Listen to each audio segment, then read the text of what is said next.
subjects after lunch.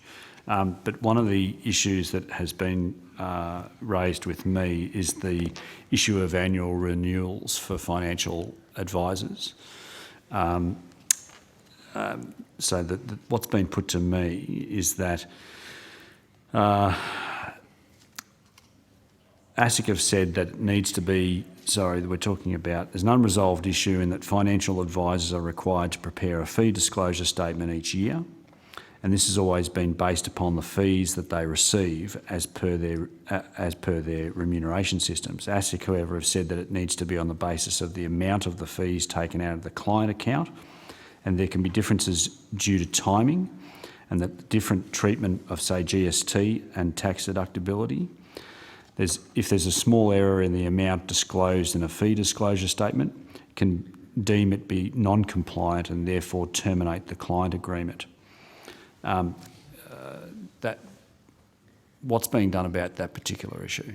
Mr. Wallace, thank you for that question. I'm sorry, it was not particularly well worded on my part. No, I know exactly what you're asking. Unfortunately, ASIC has no flexibility in that piece of legislation, and we enforce the law.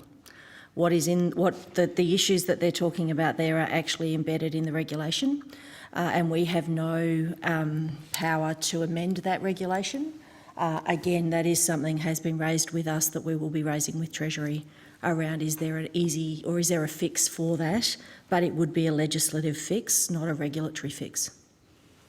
There is a simple fix to that, to make it the remuneration that the advisors have received. Sure, but that needs a legislative change, Mr. Van Manen. Thank you.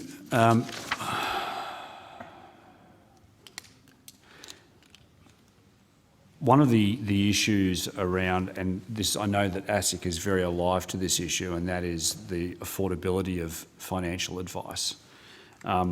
One of the common complaints I hear from financial advisors is the amount of regulation that they have to deal with means that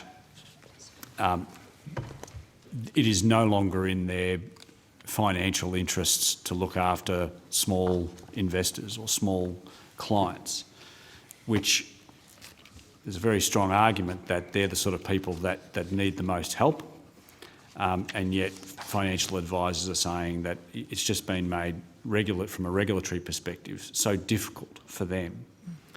What do you say to that? We hear that as well. I think there are a number of things going on, and that really feeds precisely into why we're doing the consultation that we're doing at the moment with industry around what can we do better as a regulator to reduce those costs.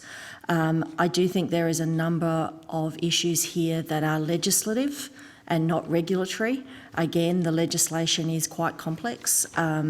We've got a number of suggestions from industry around what could change. We will be passing those through to Treasury and have those discussions. I think this is an ongoing issue, and it's something that we are taking the responsibility for the area where we can to be better to try to reduce the cost. I do think, though, that there is still a gap, and our research shows there's a gap between what consumers are prepared to pay and what it actually costs. And unfortunately, that gap is not small. So there is also, that's something that is outside of our control or outside of our remit for sure. And it really comes down to, I think, an articulation of what advice, what the quality of advice is about. Why is advice good for you? And I think that's an industry matter, and industry will need to lean in on that. But the more regulation we place upon these financial planners, the more expensive it is to comply with that. Certainly. The more difficult it is for the smaller clients. Yes, and I certainly see that. As I said, we are at the moment looking at how do we better articulate our regulatory stance to make it easier for advisors to understand that and to potentially take away the gap between what the law says and what advisors or licensees think the law might say, because there is a gap there. So we think there's work that we can do there, but a lot of these legislative issues, a lot of these regulation issues are actually legislation. They are things that are embedded in the legislation that are providing the consumer protection. So there is a bigger piece of a bigger discussion, I think, that I do understand is happening between industry, Treasury, us, Treasury, the Minister's Office. It is quite complex because the legislation is quite complex. But I'm hoping you'll agree with this statement, and that is that in the interests of better disclosure, governments of all persuasions over many years have continued to increase regulatory burden on just about every business on the face of the earth, but particularly in relation to financial advisors. And what we're now left in the interests of so-called disclosure is telephone book size disclosure requirements, which of course no one reads. Yes. What is the point in providing a 50-page document that no one will read, whereas if it was a simplified document, you might get at least some people reading it? And Chair, we would be very happy to provide the overview of this access to advice work to the whole committee, because I think that starts to go to exactly what the nub of the problem is. And I think there are some levers that we have as a regulator. There are some levers that we don't have because they are matters for government and their legislative change. But this is the nub of the problem that we are trying to do the work into, to say, well, what can we do to help? We're effectively cutting off our nose to spite our face. We're trying to provide an environment that is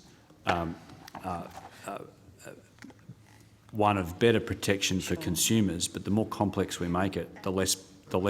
That's right. And there is a myth that says ASIC requires an 80-page SOA or statement of advice. That's actually not true. But that's where the industry has got to, which again, I think we take we can do some work to improve the way we articulate what is required to industry. And then I think industry has some work to do, and I think there's also a legislative fix potentially here as well, which is actually a matter for government, not for us. Very quickly, Mr Van Manen. Thank you, Chair. Just to follow on from the Chair's questioning, one of the things that appears to me, if you get a complete client file and you look at the SOA, the client fact find, you've got the product disclosure statements, there's an awful lot of duplication in all of that. There's stuff that's in the PDSs that's duplicated in SOAs, there's stuff in client fact find that's duplicated. Arguably, some of it is necessary in SOA, not all of it. A lot of advisors now use letters of engagement which outline the scope of advice you've got to... So much of that is not regulatory. Yes. So what work are you doing with the industry to clarify and take out of the system those areas of duplication, because compliance managers in licensees are obviously overly cautious maybe at times, and advisors have become cautious also for a variety of reasons. So what work is ASIC actually doing to streamline that process, which is not regulatory? You're not removing any of the protections. You're just removing the duplication out of the process to simplify it. Mr Van Manen, you have beautifully summarised our aim of this advice, our Access to Advice project, because that is exactly the piece that I think we can do better, is about articulating what is required and what isn't required through some of the language that we use, through the different forms that we use, through actually talking to different parts of the industry. I think as a regulator, we've talked to the compliance people. I think we need to talk more to the advisors in the way we structure our regulatory guidance. So I think there's a big piece of work that's actually already underway within ASIC to improve some of this, and I would hope that over the next 12 to 18 months, the industry sees a real change in the way we're talking to them about what is required and what isn't. That said, if a licensee chooses to put a higher level of compliance requirement in than what we require, that's a business model issue. That's not actually our issue to solve, and that's fair. actually a matter for the business. So I think there are two parts, there are at least two sides of this, and it's about us talking more to industry and better to industry and differently to industry, and also industry kind of coming to the party and saying, well, how can I'm here to say, how can we help? I need industry to tell me, how can I help? All right, I think we'll leave it there. The committee will suspend until 1:30.